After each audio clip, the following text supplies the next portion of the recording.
किती सुरेख कविता होती ही. काय ग मंडळी, कसं काय?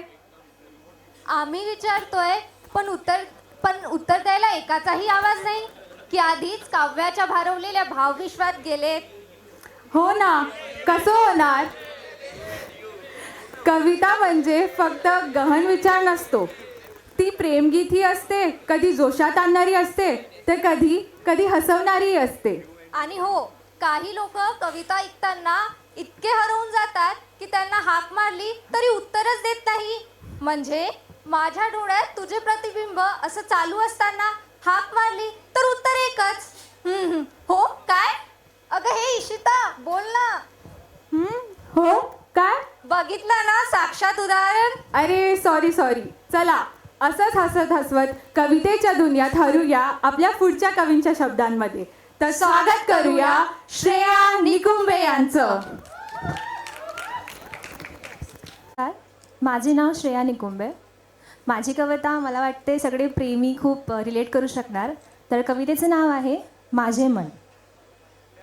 जसा व्याकुळ होतो ओंढका वाहून जाताना, तसे काहीतरी होते तुला सोडून जाताना. जरी या रोजच्या भेटी तरीही मारवा ओठी, जरी या रोजच्या भेटी तरीही मारवा ओठी. बिचारी सांज येताना, बिचारे ऊन जाताना. पुढे माझी अशी खरी काही ओळख उरत नाही. पुढे माझी अशी खरी काही ओळख उरत नाही.